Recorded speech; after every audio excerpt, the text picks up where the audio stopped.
Okay, the recording has started and we'll start with a mock interview. Okay. So, Nikita, you're here for the Scrum Master interview. Please tell me a little bit about yourself first. Okay. Sure. Myself, Nikita Kamankar, I'm from the Cummins College of Engineering from the Pune, and then I got the campus placement with the Bank of America, then shifted to it. As a From the starting only, as a campus grad, I was assigned as a Scrum Master by my manager. I'll tell my journey actually. My journey was like very fruitful for me as well. Like starting from I was being appointed as a developer only for the first 3 months. Then afterwards, as I was into the data domains and the DevOps domains for an as a developer. But unfortunately or fortunately, I can say it is a very great opportunity for me because my scrum master was on the paternity leave. So that's why when it comes to, I got the hand on the scrum master role. So at that time, and why I got and why not my senior got, because my manager approach at that time was like he wanted to put some fresh mind, like how can the fresh mind can handle the team as well and can handle the whole situations and all. So on that basis, my manager given me this opportunity as a Scrum Master, and from there, my journey as a Scrum Master into a 3.8 years of experience is now is working very good, and I'm very happy that I'm contributing to something which is like it is aligned with my personal life values and something which is driven in the IT industry as well. So I think it is a very great my in terms of Scrum Master, I'm very happy that my journey is started. So this is how I overall my background is. Yeah. Okay. All right. Can you let me know, like, a day in your life? What do you do? What are the meetings you attend? Okay. Okay. As in Scrum Master, what I do actually is like I'm a Scrum Master, like having a two teams. One is a Scrum team and one is a Scrum team and other is a safety. In the Scrum team, I have a 10 people, 10 to 13 people. So you can assume, depend upon the capacity and the workload, we divide the team, and then that 10 team is of India based and 13 team is of US based, wherein in the India-based peoples is working on the data domain, that is Informatica domain, and another 13 team is working on a DevOps plus data domain, wherein ETL workflow is being used.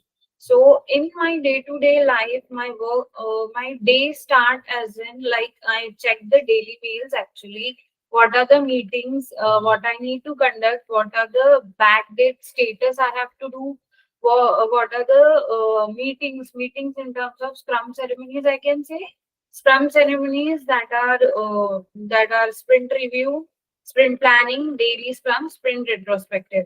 So I try to manage my teams on the basis of the time availability of my team so that it should be very collaborative as well, and the people should have the time for meeting as well, and another half time I mostly try to keep my meetings before 3 for the Indian team, and so that they can work on their work and my day-to-day activities as well.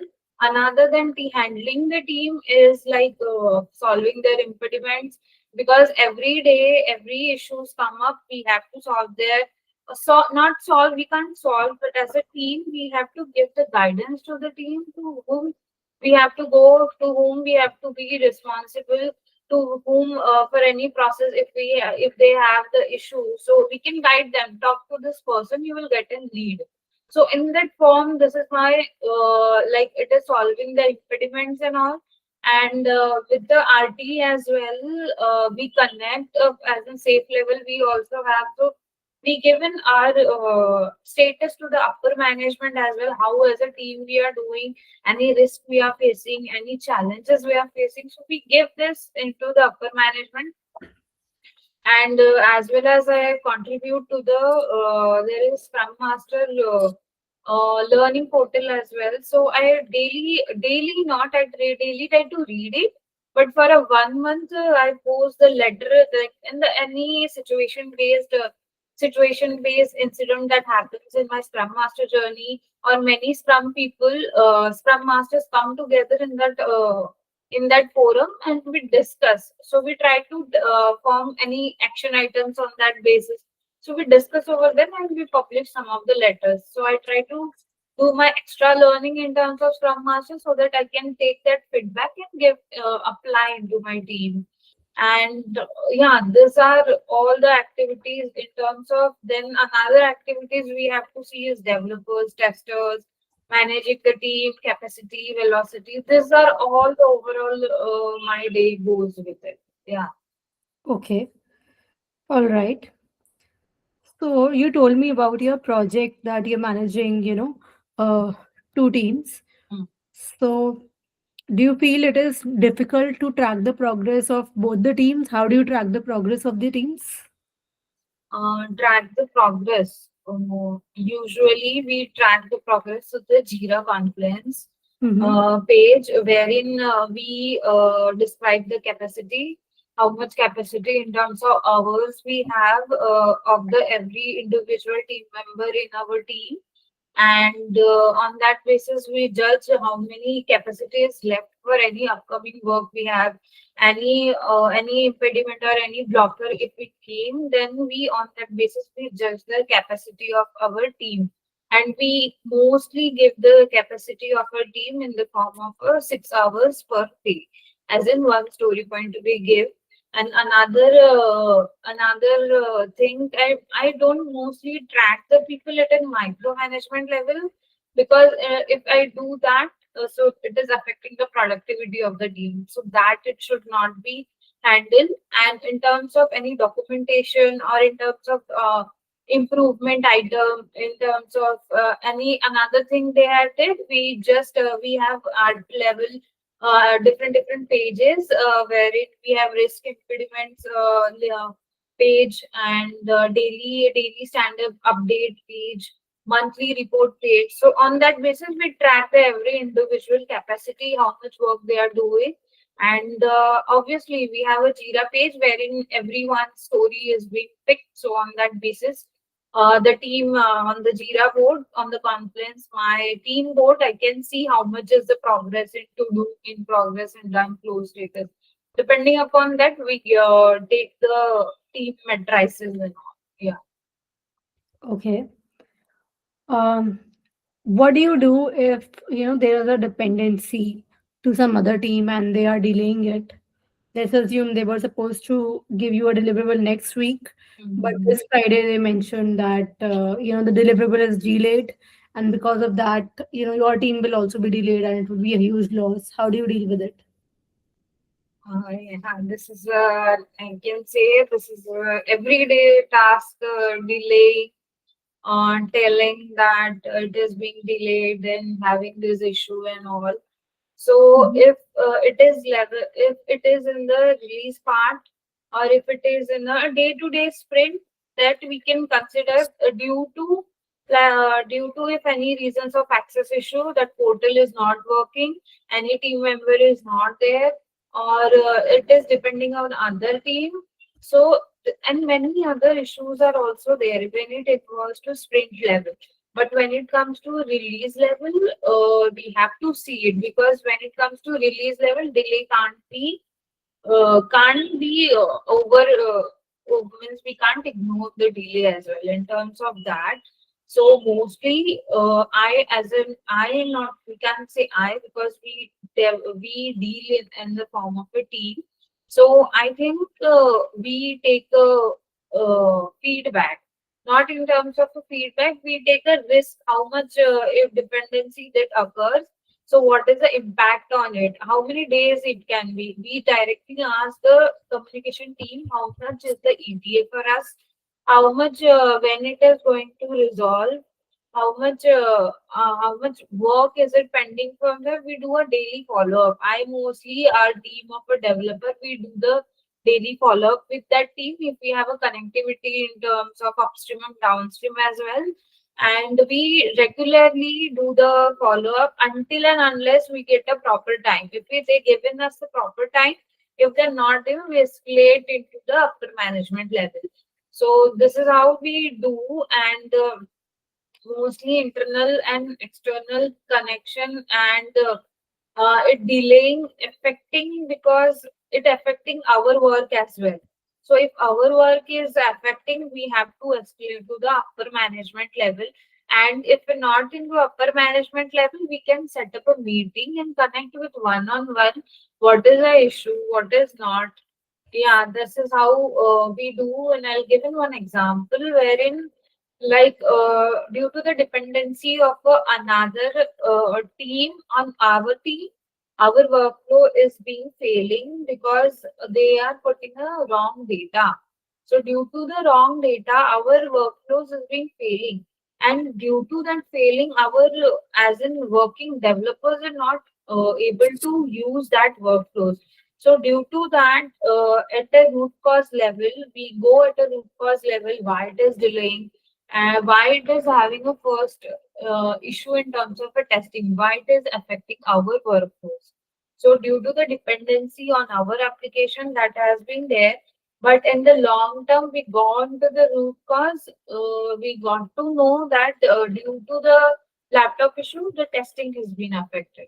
So that is a kind of a delay I can say, and many examples I can give. But as for a now, there are very reasons for the delay, and we deal it in the form of a very cooperative manner, I can say, and understanding But manner let's to say them. you deal it with a cooperative manner. But let's say this is a $1 million program, and every delay costs dollars. Mm, Your company cannot afford the losses.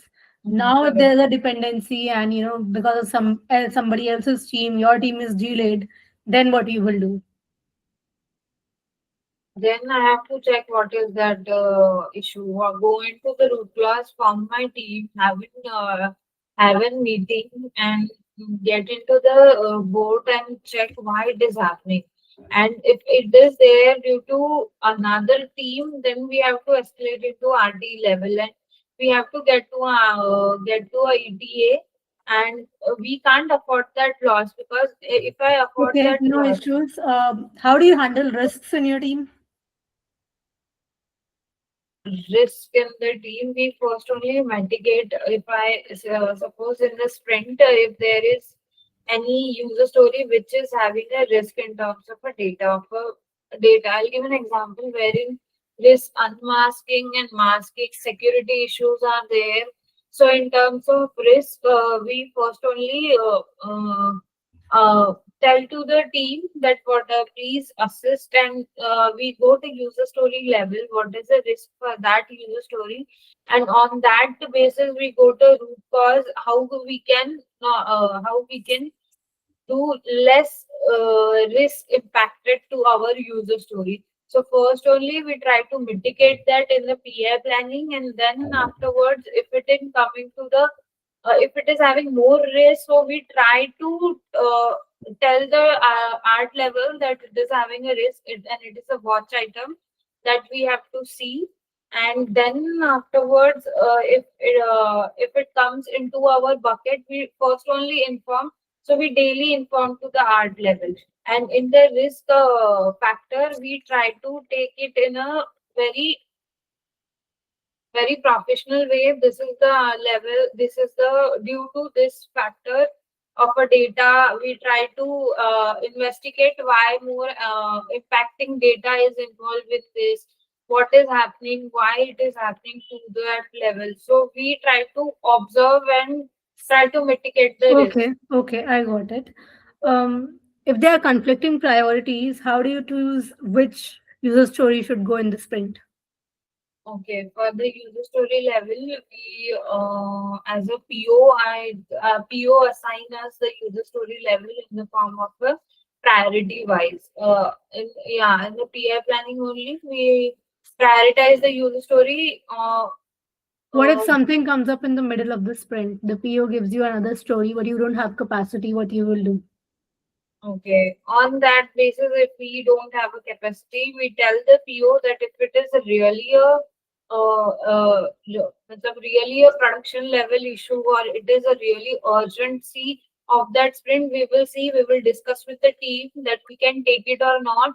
If the team is not having a capacity as well, and not having not having any senior member or the junior member to handle that production issue, yeah, urgency. So we will directly say to the PO that we will not accept this at this time. If it is less urgent, we can take it in the next sprint, depending upon the capacity. But for now, we will just not take that story, and will upfront tell the PO from the transparency level that we are not picking this, we'll pick in the next sprint. And if it is my team is really want to take it, so we will discuss with the team. If they are taking, we will remove some of the items which is currently having same user points which the upcoming story have. So yeah, then we will take it and we will do it. So yeah, this is the approach we mostly use. Yeah. Okay. All right. Can you tell me, what is the biggest achievement? Tell me your time where you really went above and beyond in your role. What did you achieve? Okay. What did I achieve? I actually achieve two things in my 3.8 years of journey, wherein not in terms of a professional life only. See, I'll give an example. There is one user story that is E2E level, UAT level user story. So I picked that. Why? Because I have a capacity that one developer can do the work, and due to that capacity only, I picked that E2E. But later, that developer is very frustrated due to that. Because on that user story there is an application which is written in the far back, and their code can't be means like we can't retrospect that code. We can't find any developer, no developer is there for that code. And that for that application nothing was there in the background, and it is doing the E2E. Users are asking to us, as I have picked, and as a team we have picked that and give it to the developer to work on this. But the developer was very frustrated due to nothing of that application backend is there. No senior developer is there to support it. User is constantly asking, validate this data. So how we can do it at a one point of level, that developer is at the edge of the escalation. So at that time, one of my team lead came to a picture, and we got to know that application level there is an error in code. So I think this issue is because it happens with my team, my developer is being impacted, Mm-hmm. and that due to that issue, I have escalate to the art level. Escalate Mm-hmm. in the sense I have told to art level, see, this issue came up in our team, but this issue can be happen in another team as well. So this should not happen, and we should take the E2E or UAT level user stories, which is where application is working constantly. Data upstream downstream is flowing. Someone is there responsible for the that application, and mostly whatever E2E is there, users are really available and asking for that. If I have constantly follow up with the art level team, my RDE, and the How is this an achievement? yeah, this is the achievement as a team level, and this is the achievement of mine as well. That developers, one of the approach, one of the issue I have taken into the art level, and it is really an achievement for me because yeah, I am able to handle the things for my team, and this is kind of an achievement for me. And slowly, I gain the trust of the team as well. That they got a trust on me. That if I tell that some PO some to my scrum master, this is an issue, he will definitely give something follow up and all. So Okay. I think, yeah, and slowly building the trust of the team, having a transparency, having an honest conversation with the team, I think this is an achievement for me, Murthy. Okay. Yeah. Okay, I'll stop the interview for now because I have a lot of feedback, so it'll take some time. Mm. Let's start with your introduction and remind me if I miss any question, okay? Because I have should have feedbacks and everything. So the introduction part was not crisp, Mm. right? It sets the tone for the entire interview. But when you were doing your introduction, it was more of ad libbing, as in you were explaining about your history, about your different roles, and you were very thankful about the one time that somebody got into a paternity leave and you got the opportunity, which Mm. is fine, which is a good story. Mm. But I did not feel like you moved on from there. It was like, yes, you were happy that it came to your lap and you're doing it since 3.8 years. But what have you been doing? What do you do in your current role? Why are you changing? Why do you like this? Those kind of things, again, totally out of your answer. Wait, I like because it is having the values which is related to my personal life and I can give it to IT level as well. That's why I like it. ये भी तो बोला मैंने. It's not about your liking. See, introduction kya hai? It is your chance to basically sell yourself, as a great scrum master. Mm. What you made it into a personal story that this happened to me and then I like it because of this and this. But see, from an interview perspective, I'm not interested in knowing how how you became a scrum master and Okay. if you liked it or not. I want to see, is this the candidate I want to hire? And I'm giving you the rope here, tell me anything, and you're giving me basic details. You should give me that I'll tell you how to structure this. You can mention that, okay, first of all, be very crisp about your story.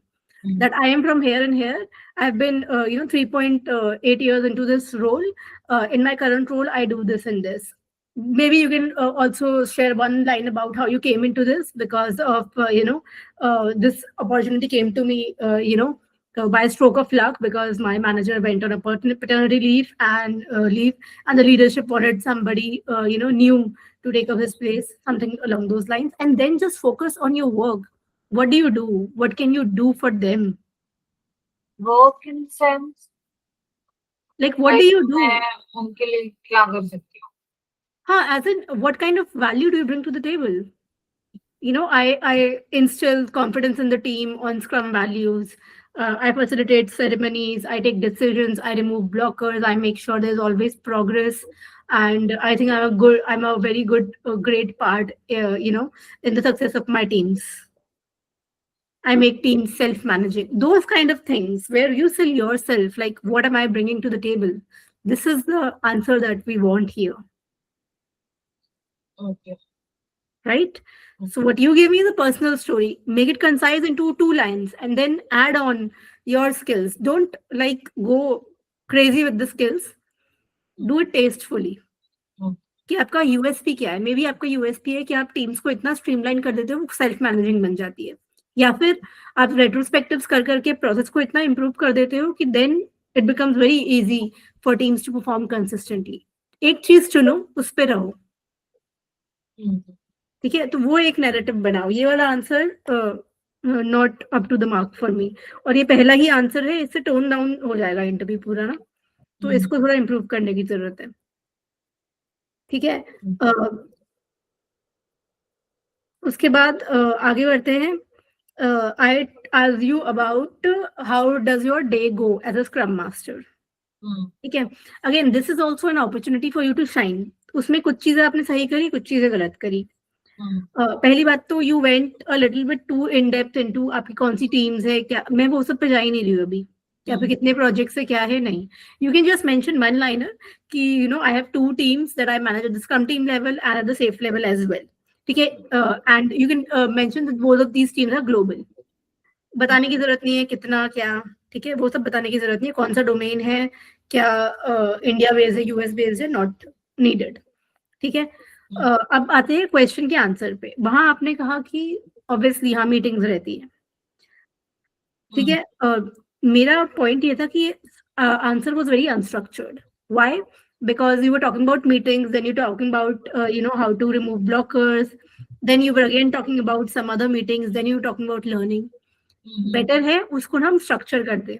For example, you can mention that around 60% of my day is spent in meetings, because I have so many meetings, like scrum ceremonies for my teams, then safe level meetings for the release train, then I have some other meetings where we scrum masters discuss the new impediments that we have unblocked, some learning opportunities for us. So इससे क्या हुआ, आपने meetings एक तरफ कर दी, ठीक है. Then you can also talk about some meetings I have to arrange ad hoc between two teams when my teams need get unblocked by some other team, so I arrange those meetings as well. ऐसे करके meetings हो गई एक बार में, ठीक है. तो 60% of the time block आपने बता दिया कि इसमें चला जाता है. वहां पे आप जो आप बोल रहे थे बिफोर 3 AM में मीटिंग रखती हूँ, जो भी है दैट इज फाइन, वो ठीक है, वो वहां बता दो.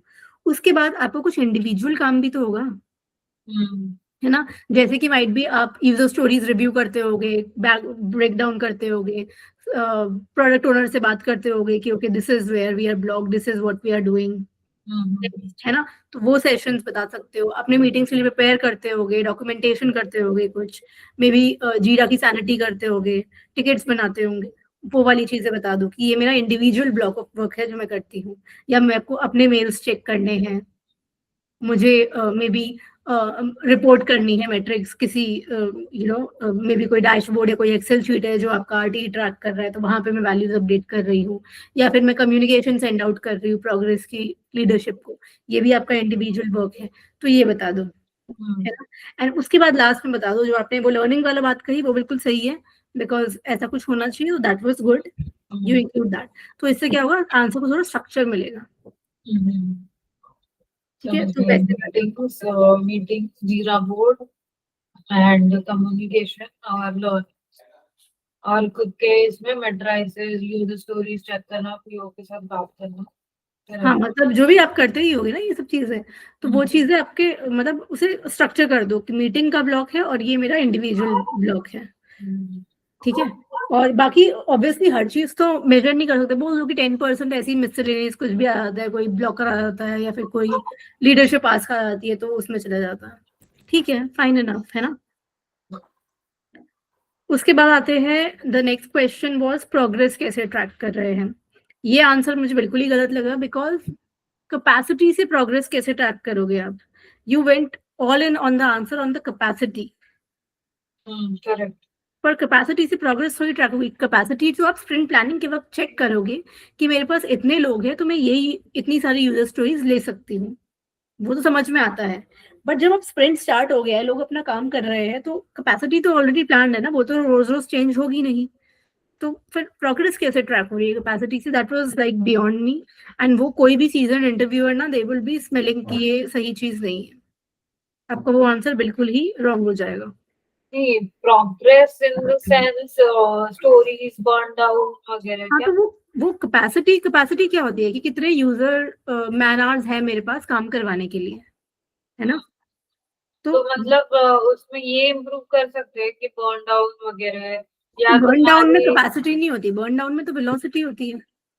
कि कितने ये हमारी यूजर स्टोरीज खत्म तो हो आप गए. बर्न डाउन की बात कर सकते हैं, आप वेलोसिटी की बात कर सकते हैं, ठीक है, वो सब चलता है, बट ये कैपेसिटी बिल्कुल नहीं चलता इस आंसर में. तो ये आंसर एक बार ना आई वुड से पूरा रिव्यू कर लो कि एग्जैक्टली आप कैसे कर रहे हो. जैसे कई लोग ये वेलोसिटी वगैरह कुछ ट्रैक ही नहीं करते, वो सीधा गैंट चार्ट्स पे आ जाते हैं कि हम गैंट चार्ट्स के थ्रू करते हैं.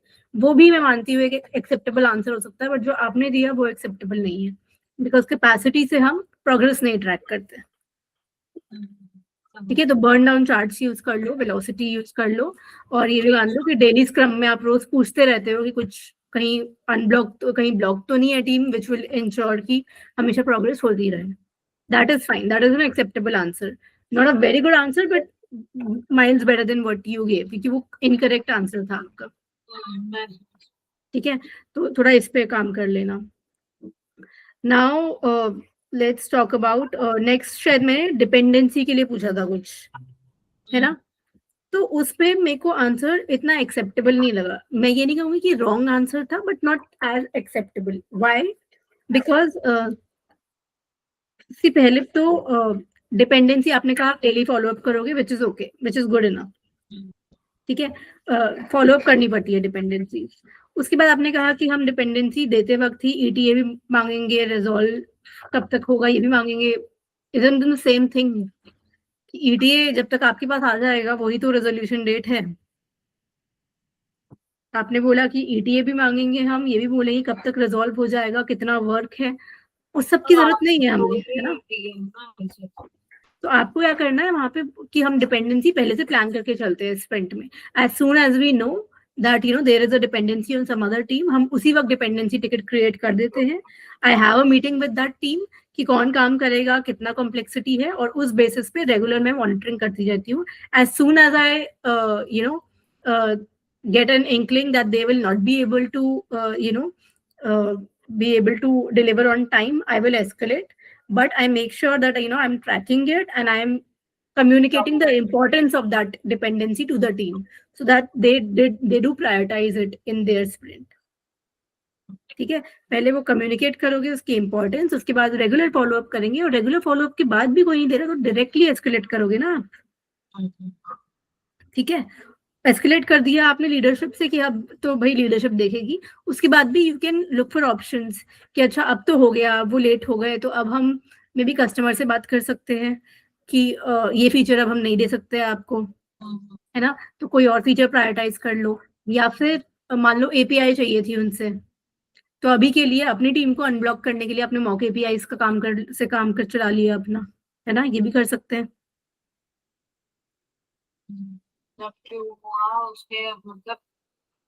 उसके मतलब बेसिकली कोई बैकअप ऑप्शन निकाल लिया आपने, यही तो कर रहे हैं ना हम कि ठीक है एक चीज से काम नहीं हो रहा, उसने अभी कुछ डिलीवर नहीं किया आपको, एपीआई नहीं बनी है, तो एक कोई टेस्ट एपीआई से अपना टेस्टिंग वेस्टिंग करके अपना डेवलपमेंट शुरू कर दी। ये करते हैं ना यूजुअली। तो एग्जैक्टली यही चीजें बतानी है, जैसे पता चलता है कि भाई प्रॉब्लम को सॉल्व करने का माइंडसेट है आप में। ठीक है, इसके अलावा इसके साथ आपने एक एग्जाम्पल भी दिया था डिपेंडेंसी वाले कुछ क्वेश्चन पे, and in my view that example was not fitting the question. Example आप दे रहे थे हर क्वेश्चन में, which is a good thing, लेकिन मेक श्योर कि वो एग्जाम्पल ना फिट भी हो, वो फिट नहीं हो रहा था। डिपेंडेंसी का मैंने जो अपस्ट्रीम डाउनस्ट्रीम डिपेंडेंसी दी थी। हाँ, आपने कुछ ऐसी डिपेंडेंसी दी थी कि आपकी टीम पे कोई डिपेंडेंसी थी, उसकी वजह से आप ना कुछ एरर रेजोल्यूशन पे चले गए थे कि फिर वो यहाँ पे एरर रेजोल्यूशन की बात नहीं हो रही, यहाँ पे बात हो रही है कि डिपेंडेंसी रेजोल्यूशन की। दो आर डिफरेंट थिंग्स, तो कंफ्यूज मत करना, यहाँ भी नंबर ही कट जाएंगे आपके इंस्टेड ऑफ बढ़ने के। और I'll tell you what, if you're not very confident, leave the example, just go with the theory, right? और लेकिन थियोरी सही दो, बिकॉज थियोरी में भी ना वो इनकम्प्लीट सा आंसर था, so like completed little bit पूरा, कि मतलब हमने प्लान भी किया, उसको ट्रैक भी किया, ट्रैक करने पे फिर एस्केलेट भी किया, और एस्केलेट करने के बाद फिर मीटिंग्स करी कि इसको अब फिक्स कैसे करें, चारों चीजें। ठीक है, तो वो एक मतलब अच्छा आंसर हो जाएगा इसका, and you can leave it at that. अगर आपको कोई फिटिंग एग्जांपल नहीं मिल रहा है, इट्स फाइन। नहीं, ये मतलब टेस्टिंग के लिए दो टीम के ऊपर डिपेंडेंसी थी डेटा के लिए, so we try to have in communication, formal communication through mail, wherein if one team is doing a testing, another team will not do, and if another team is starting a testing, first team will not do the testing, and depending on the we monitor. This is not a dependency. This is not a dependency. This is a SOP. Dependency ये होती है कि मान लो आपकी team को उसकी team से कुछ चाहिए, ठीक है, जब तक वो नहीं देंगे तब तक आपका काम नहीं हो पाएगा, उसे बोलते हैं डिपेंडेंसी। ये फिर डेवऑप्स या एक्सेस के इशू के साथ बोल सकते हैं ना अपन, एक्सेस इशू नहीं आया। हाँ, एक्सेस मान लो आपको अपना कुछ काम करना है बट एक्सेस ही नहीं मिला आपको, तो वो एक डिपेंडेंसी है। ठीक है, दैट इज अ डिपेंडेंसी कि आपका काम रुक रहा है। और ये एसओपी कैसे हो गया? ये डिपेंडेंसी तो है और दूसरे टीम के ऊपर आप ये कह रहे हो ना कि जब कुछ वो टेस्ट कर रहे हैं तो आप नहीं करोगे, ऐसा कुछ है ना, वो डिपेंडेंसी नहीं हुई ना, that is like your sequence of operations, वो एसओपी हो गया ना, कि आपने एक एसओपी डाल दिया है कि अगर वो कर रहे हैं तो हम नहीं करेंगे, हम करेंगे तो वो नहीं करेंगे, आप आपस में कम्युनिकेट कर लेंगे, that is not a dependency. ठीक है, तो ये वाला एग्जाम्पल मत देना। मैं कहूंगी एग्जाम्पल रहने दो, because what you are doing is, जो आपकी टेंडेंसी है ना ज्यादा बोल देने की, ओवर एक्सप्लेन कर देने की, वो ना आपके खिलाफ ही यूज होगी। तो बेटर है जो क्वेश्चन पूछा जा रहा है उसका अच्छे से आंसर तो दे दो, डिटेल्ड आंसर दे दो, बट अब एग्जाम्पल भी बताने जाओगे तो और टाइम लग जाएगा उसमें ना। मैंने ज्यादा टाइम खाया ना, मुझे भी लग रहा है तो। हाँ, मतलब आज मुझे लगा कि मतलब जो आपने लिखे थे आंसर्स वो तो मुझे कंसाइज लगे फ्रैंकली, उनकी क्वालिटी अच्छी थी, बट अभी जैसे बोलने में आ रहा है ना तो मुझे लग रहा है कि आप ओवर एक्सप्लेन कर रहे हो, which is like frankly very normal. लोग करते हैं, स्पेसिफिकली शुरुआत में लोग ऐसा करते हैं, and then after giving so many interviews तब आपको समझ में आता है अच्छा मुझे और कंसाइज होना है अभी। That comes with practice, so it's all okay. But मैं फिर भी कहूंगी कि थियरी रखो अभी आंसर्स में, एग्जाम्पल अभी मत दो। ऑल्दो बेस्ट प्रैक्टिस यही होती है कि थियरी एग्जाम्पल दोनों दो, बट अभी आपके केस में I would say refrain from it, क्योंकि अभी थोड़ा हमें स्ट्रीमलाइन करने की जरूरत है चीजों को। ओके, बट ओवरऑल मतलब जिस हिसाब से मैं बोल रही हूँ, जिस हिसाब से एग्जाम्पल दे रही हूँ, how it my progress, like videos वगैरह देख भी रही हूँ कि मतलब कर भी रही हूँ कि नहीं, ऐसा मतलब। यार अभी मुझे इतना कॉन्फिडेंस नहीं आ रहा है, मैं अगर फ्रैंकली बोलूँ तो।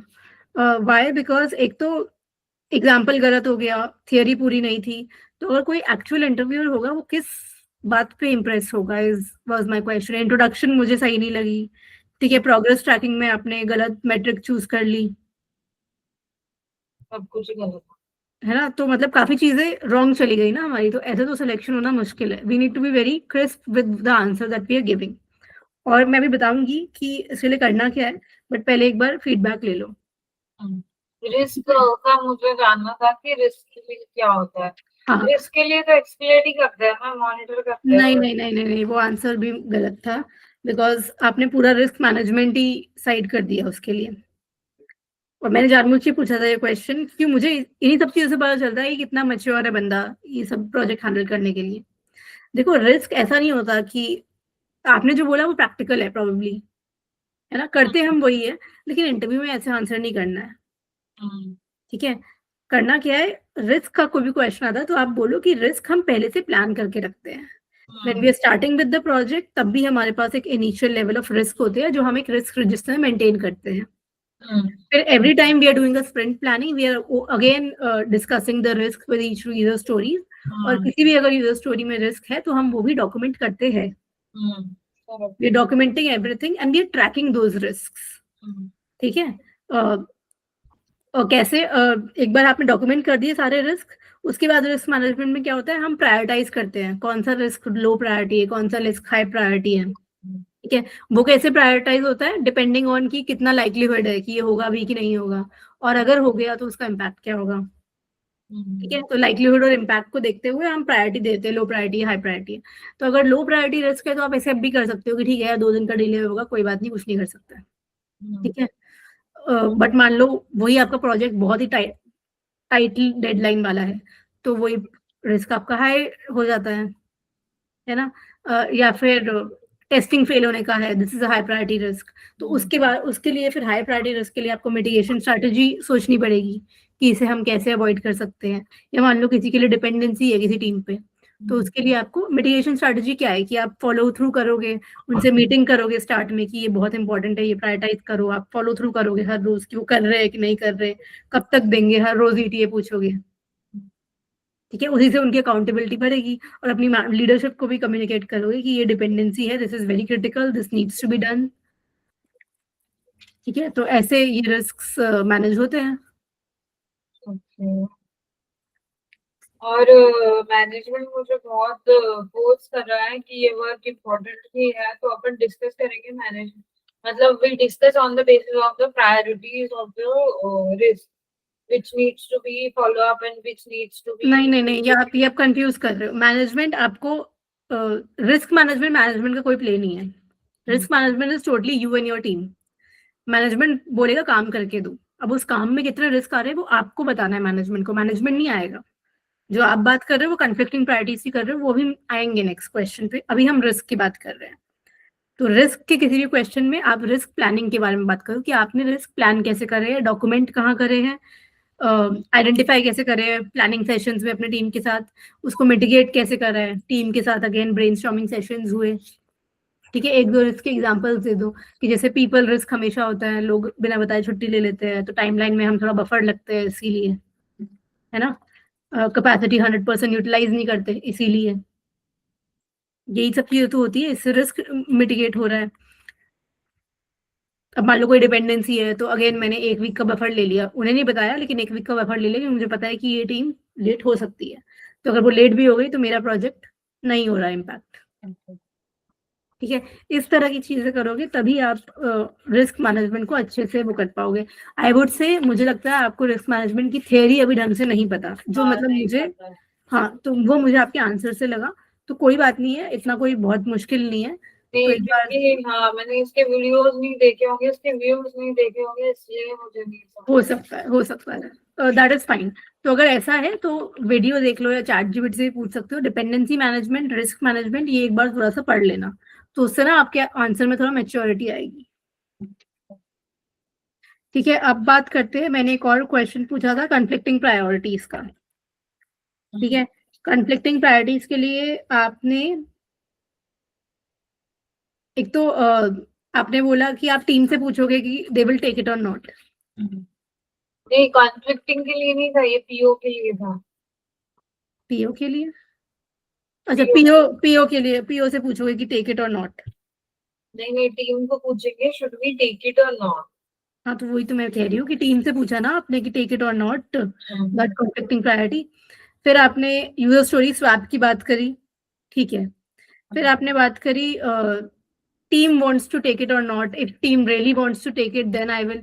तो मुझे वो वांट टू टेक इट वाली तो बात समझ में नहीं आई। देखो, कन्फ्लिक्टिंग प्रायोरिटी कब होती है? जब या तो लीडरशिप आपको प्रेशर डाल रही हो कि भाई ये यूजर स्टोरी भी इंक्लूड करो, या पीओ बोल रहा है कि इंक्लूड करो, या कस्टमर बोल रहा है। यही 3 चीजें हो सकती है, राइट? या कोई इंटरनल टीम बोल रही होगी कि ये इंक्लूड करो, ये हमारे लिए इंपॉर्टेंट है। यही सिचुएशंस होंगी ना। टीम थोड़ी अलग से बोलेगी कि आपने मुझे सारा काम दे दिया, अब मुझे ये भी करना है। ठीक नहीं है, नहीं नहीं, मतलब नहीं, पीओ अगर आके बोल रहा है तो दिस आर द, मैं ऐसे बोलूंगी कि नहीं लूंगी, अब नेक्स्ट इसमें लूंगी ये हाँ, तो ये नहीं बोलना है, this is a immature answer, I am saying that. ठीक है, वो आप इसलिए बोल रहे हो कि आपने वो वीडियो देखी है, विच इज ओके। लेकिन देखो, आपको टीम को प्रोटेक्ट करना है, मैंने पहले ही बोला था, टीम को प्रोटेक्ट करना है लेकिन बैलेंस बना के चलना है। पहले तो आप समझो कि वो यूजर स्टोरी है क्या। अचानक से मिडिल ऑफ द स्प्रिंट पे क्यों आ रही है वो यूजर स्टोरी? ठीक है, तो वो समझोगे, ऐसे नहीं कि कुछ भी रिजेक्ट कर दोगे जस्ट बिकॉज बीच में आई है। समझोगे इंपॉर्टेंस है क्या उसकी। मे बी बहुत इंपॉर्टेंट है, मे बी बहुत क्रिटिकल है, तो आप मना नहीं कर सकते उस टाइम पे। तब नहीं करना है हमें टीम को प्रोटेक्ट। तब आप सोचोगे अच्छा, अगर ये बहुत हाई प्रायोरिटी है, अगर बहुत इंपॉर्टेंट यूजर स्टोरी है, तो आपको you have to look at the options कि मैं बाकी सारी यूजर स्टोरीज देखूंगी, इसमें से कुछ स्वैप कर सकते हैं क्या हम। अगर कोई तो लो प्रायोरिटी यूजर स्टोरी होगी ना आपके पास जो स्वैप कर सकते हैं, देन गो अहेड। हाँ, अगर कोई लो प्रायोरिटी यूजर स्टोरी है जो आपको इंक्लूड करने को बोल जाएगी, तब you can protect the team कि नहीं, we have already allocated, my team should not be overwork, this is low priority, I will take it in the next sprint. दोनों जो ऑप्शंस है ना, दोनों बोलो। नहीं नहीं, ये एक बार रिपीट करो ना, एक ही वापस कि वो यूजर स्टोरी को पहले एनालाइज करना पड़ेगा कि काम कौन सा है आपके पास। अगर बहुत क्रिटिकल काम है, बहुत हाई प्रायोरिटी है, तो फिर यूजर स्टोरी को स्वैप किया जा सकता है। आपकी स्प्रिंट में सारी यूजर स्टोरी एकदम से तो काम नहीं कर स्टार्ट कर देते आप, है ना? 2 हफ्तों का स्प्रिंट है, मे बी दूसरे हफ्ते में कोई काम करना हो जो लो प्रायोरिटी हो, मैं स्वैप कर दूंगी कि उसकी जगह ये वाला काम कर दो, राइट? ये तो पॉसिबल है, हम why रिजिड नहीं हो सकते। why this is being included in the middle of a sprint and work. Okay. ठीक है, तो वो स्वैप के बारे में सोचना, अगर हाई प्रायोरिटी क्रिटिकल चीज है तो।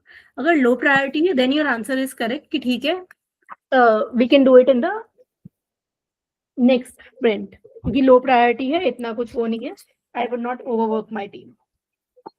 ठीक है, और भी कुछ काम कर सकते हो, फॉर एग्जाम्पल लो प्रायोरिटी है फिर भी नहीं मान रहे, then also you can look at कि अच्छा मेरे पास कोई एडिशनल कैपेसिटी है।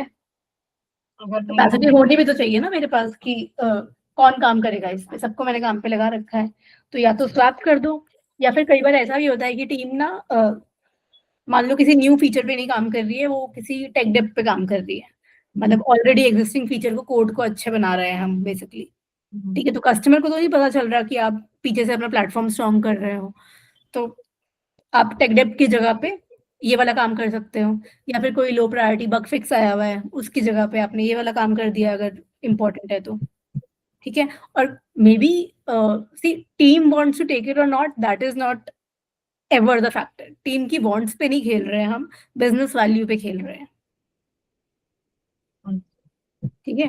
टीम आपको नहीं बताएगी ये हमें लेना है कि नहीं, आपको और प्रोडक्ट ओनर को मिलके ये डिसाइड करना है कि क्या सही है टीम के लिए भी और प्रोडक्ट के लिए भी। और अगर उसके बाद भी आप एक डिसीजन पे नहीं आ पा रहे हो because everything is critical, then it's better to escalate to the management कि this is the scenario, we are working on these important issues right now, और एक ये नया इंपॉर्टेंट आ गया है, मेरे पास कैपेसिटी नहीं है, either you request more resources from the management, right, or additional time from the management, or you ask them to swap, tell you the prioritization of things because you are stuck there। अब अपनी recommendation दे दो, मेरी recommendation ये है कि मेरे हिसाब से this is the low priority user story, ये मैं नेक्स्ट स्प्रिंट में करूंगी, ठीक है? तो वैसा भी कर सकते हैं। बट जो आपने बोला दैट वाज अ बिट, वो गलत नहीं था, वो थोड़ा इमेच्योर आंसर था कि मैं टीम से पूछूंगी, अगर टीम लेना चाहती है देन आई, ठीक है, वो नहीं करना है। This is an interview. मतलब इसमें like first we have to say कि we try to understand if that user story is really important, having a high priority or not. And secondly, we'll discuss with the PO that what can be the other alternatives, like can we use it for the next sprint, or can we not take it on the, do we need it now only, or do we need any exactly next? Analyse करोगे ना पहले उस user story को कि अभी ही चाहिए, बाद में कर सकते हैं कि नहीं, अभी ही क्यों चाहिए, अच्छा अभी करना है, ठीक है, मेरे पास ये काम है, इसमें से कौन सा हटाओ। Capacity, if there is available, so if not available, we'll like add for the ask for the extra capacity, and depending upon that, हाँ, yeah. एग्जैक्टली एग्जैक्टली ये आंसर देना था आपको। आपको बेसिकली प्रॉब्लम सॉल्व करनी है, ये प्रॉब्लम सॉल्वर हो आप, तो प्रॉब्लम कैसे कैसे सॉल्व हो सकती है वो सोचना है आपको,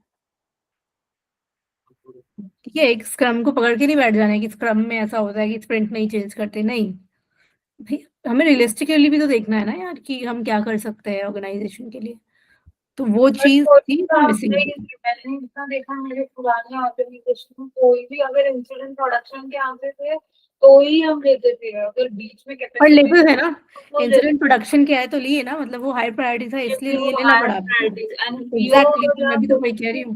मतलब अगर दूसरे भी आके हमको बोलते थे ना तो हम उनको ना ही बोलते थे, और स्क्रम मास्टर हमारा डायरेक्टली बोलता था कि मत लो, डायरेक्ट मेरे पास आओ, एंड दिस इज मेल से हम बोल दे करते थे कि will not pick this work as this is not align to our sprint go. हाँ, वो तो देखो दैट इज फाइन, कोई और टीम आपको आके बोल रही हो, स्पेशली डेवलपर को आके बोल रही है, आपको मना ही करना है। नहीं एवरीथिंग करना शुड है। Go through the PO only, और वो डिसाइड करेगा और स्क्रम मास्टर डिसाइड करेगा, वो ठीक है। लेकिन अगेन इंसिडेंट मैनेजमेंट आया, क्रिटिकल इंसिडेंट आया तो आपने करा ना वो उसे, नहीं करना, क्योंकि वो हाई करना। प्रायोरिटीज है ना, वो प्रोडक्शन पे था, ऐसे ही कुछ भी आ सकता है प्रोडक्शन पे, तो आपको लेना ही पड़ेगा ना, आप मना नहीं कर सकते वहां पे। तो मैं उस रियलिस्टिकली की बात कर रही हूँ कि कितना ही स्क्रम फॉलो कर लो, ये रियलिस्टिक सिनारियोज आप नहीं छोड़ सकते हो। तो इसका एग्जाम्पल देना ना आप, अगर ऐसा कोई क्वेश्चन पूछा जाए, गिव दैट एग्जाम्पल कि ऐसे इंसिडेंट मैनेजमेंट के हमारे पास क्रिटिकल इंसिडेंट्स आते थे, we had to take them, show them कि ये तो रियल लिव्ड इन एक्सपीरियंस है ना आपका। Okay, now coming to my last question is वो अचीवमेंट्स वाला क्वेश्चन। यार आपने एक इशू ढूंढा है ना, एक इशू था आपकी टीम में और आपके प्रोडक्ट में, और आपने वो हाईलाइट किया जाके अपनी सेफ वाली मीटिंग्स में, राइट, ताकि उस पर एक्शन लिया जा सके। True, that does not constitute an achievement, that's the name of the game. ये तो आपका रोल ही है ना, इसमें अचीवमेंट क्या है? मतलब फिर टीम के लिए मैं टेबल पे क्या लाती हूँ, क्या नहीं लाती हूँ, but how. That's your role. Obviously आप कोड नहीं कर रहे हो, आप कुछ नहीं कर रहे हो, आप कम्युनिकेशन स्ट्रीमलाइन कर रहे हो। कोई रिस्क अगर आपको हाईलाइट होता है, कोई आपको ऐसा इशू हाईलाइट होता है, तो आपको आगे के फोरम पे उसे हाईलाइट तो करना ही है। ये अचीवमेंट नहीं मानूंगी मैं, this is good work but this is not an achievement. Achievement मैं बताती हूँ, मान लो आपको दिख रहा है कि आपकी टीम स्प्रिंट बाय स्प्रिंट आपकी वेलोसिटी कम होती जा रही है, ठीक है, तो फिर आपने क्या करा उसके लिए? मे बी आपने एस्टिमेशंस के लिए वर्कशॉप्स ली, अपनी पूरी टीम को दिलवाई कि माइट बी ना वो एस्टिमेट ही सही से नहीं कर रहे, इसलिए हर बार वेलोसिटी कम हो जाती है। ठीक है? मे बी इस टाइप की चीज़ है जिसमें आपने प्रोसेस इम्प्रूव किया, जिससे आपकी टीम के मैट्रिक्स इम्प्रूव हुए। Okay. मतलब if two people are conflicting, how I have suggested them, and in terms of how my team is taking ownership, I try to build an accountability on our team so that we have a consistency. देखो, And if two people are in conflict और उनको guide किया है तो वो भी achievement नहीं है, that is also something as a duty of a scrum master. और उसका एक अलग क्वेश्चन बनता है कि how do you handle conflicts या फिर how do you deal with difficult stakeholders. तो उसमें आप ये स्टोरी यूज कर सकते हो कि how do you know two people quarrel and everything, तो आप कैसे उसे जज करते हो, वो वहां यूज कर लेना। लेकिन जो मैं अचीवमेंट बोल रही हूँ वो ऐसे में जिसमें जिसमें आपने कुछ इम्प्रूव किया, बेसिकली जिसमें आपकी वजह से कुछ हुआ। ये वाला आंसर जो है ना, उसमें मैं मान रही हूँ आपका रोल था, क्योंकि आपने ही हाईलाइट किया, आपने यू नो आप एक ब्रिज बने होंगे अपनी टीम और आरटी के बीच में और ये इशू सॉल्व करवाया होगा, राइट? अब या तो आप एक काम करो, अगर यही स्टोरी यूज करनी है तो उसको ना थोड़ा और ड्रामेटिक बनाओ कि ये इशू क्यों बहुत इंपॉर्टेंट था और इससे फिर सॉल्व करने से क्या हुआ, क्या बहुत बड़ा इम्पैक्ट हुआ, और वर यू ऑलरेडी एक्सपेक्टेड कि आप आरटी को बताते ही, या फिर you went above and beyond your duty कि नहीं ये चीज तो मुझे फिक्स ही करवानी है। तो ऐसे में इशू ना लेकर ना अगर कोई प्रोसेस का आप चेंज लाओ तो वो ज्यादा बेटर काम करता है।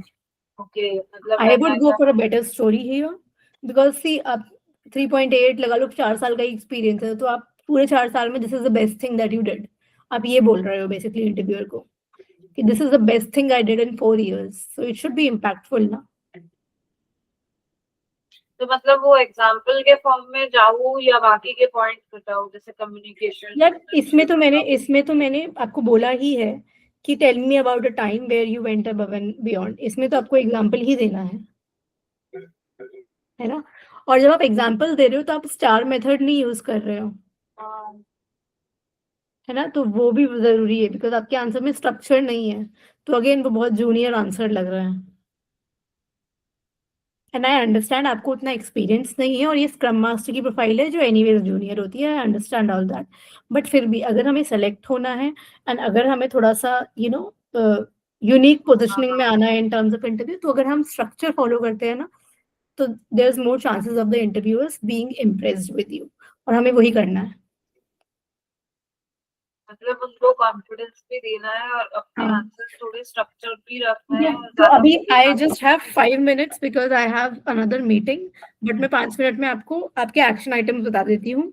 उसके बाद I also give you those on WhatsApp also, but फिर भी मैं बताना चाहूंगी अभी आपको क्या करना है। डिपेंडेंसी मैनेजमेंट, रिस्क मैनेजमेंट, ठीक है, इनकी थोड़ी थियोरी पढ़ लो, ठीक है। प्रायोरिटी कैसे हैंडल करते हैं उसकी भी पहले थियोरी पढ़ लो, डोंट गो फॉर वीडियोस, ठीक है। चैट जीपीटी पढ़ने से नहीं समझता है एक्चुअली, वीडियो चैट जीपीटी से पढ़ो, मैं आर्टिकल्स नहीं कह रही हूँ, ये वो कॉन्वर्सेशनली समझाएगा, उसको बोलो कि give it to me in a manner that I can use in an interview, ठीक है। तो वो उस हिसाब से आपको टेक्स्ट देगा जो आप अपने आंसर्स में यूज कर पाओगे।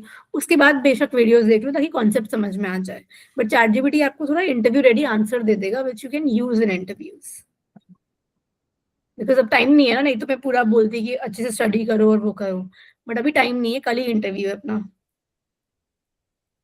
ठीक है। तो वॉच द वीडियोस, लेकिन पहले वो टेक्स्ट ले लो चैट जीपीटी से, कॉन्फ्लिक्टिंग प्रायोरिटीज पे, डिपेंडेंसी मैनेजमेंट पे, रिस्क मैनेजमेंट पे, ठीक है।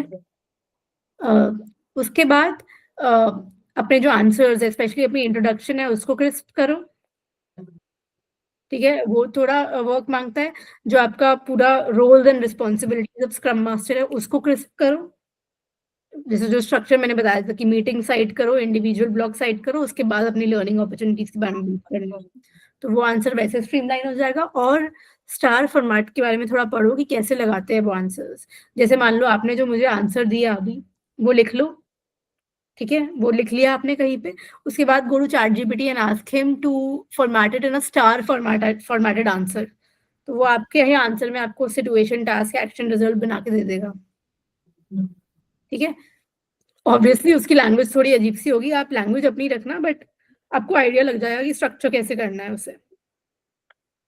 और बहुत मतलब क्रिस्प देना है, बात की बात करनी है, ज्यादा बकवास नहीं करनी। मतलब यार अभी जो डिटेल्स दे रहे हो ना, एक्चुअली अभी क्या है कि थियरी थोड़ा कम है अभी आपकी ना, तो थियरी अगर ज्यादा बोलोगे ना तो गड़बड़ होने के चांसेस ज्यादा है, तो इसलिए आंसर्स क्रिस्प रखोगे ना तो ज्यादा चांसेस है आपके सिलेक्शन के। बोल गलत नहीं रहे हो, बट अभी आंसर्स में उतनी मेच्योरिटी नहीं आ रही है, और कुछ इंस्टेंसेस में तो गलत ही बोल रहे हो, जैसे वो मैट्रिक्स वाली चीज वो एक बार ना स्ट्रीमलाइन कर लो अच्छे से, है ना। और क्योंकि वो प्रोजेक्ट कैसे ट्रैक व्रैक करते हैं ये बहुत कॉमन क्वेश्चन है, पूछ ही लेते हैं। और विप्रो के आंसर्स क्वेश्चंस ना कुछ ऐसे ही होंगे, वो इतना टेक्निकल डिटेल में नहीं घुसते हैं, वो यही सब बात करेंगे ऊपर ऊपर से। क्या मतलब इतना टेक्निकल नहीं जाते वो, जस्ट ऊपर ऊपर से ही देखते हैं। मेरे 3 to 4 है। हाँ, तो ऐसे बहुत ज्यादा उसमें नहीं जाएंगे ऊपर, मतलब मुझसे तो एटलीस्ट ऐसा ही इंटरव्यू लिया था मैं, आई ऑल्सो गेव 2-3 इंटरव्यूज इन विप्रो, तो इस तरह के ही इंटरव्यूज होते हैं वहाँ पे। आपको लगेंगे बहुत ही इनफॉर्मल क्वेश्चन पूछ रहा है, लेकिन वो हर चीज को जज करेगा कि आप कितना डिटेल दे रहे हो, क्या कर रहे हो। ठीक है, I am so sorry, I have another meeting in 2 minutes, तो मैं और टाइम नहीं दे पा रही हूँ, बट वील सी। अगर अभी कल तो आपका ऑफिस है तो इसलिए वो क्लास हो नहीं पाएगी, बट एक तो मुझसे व्हाट्सएप पे पूछ लेना, आंसर्स भी भेज देना अगर भेज सकते हो तो I will curate them, and what else can we do.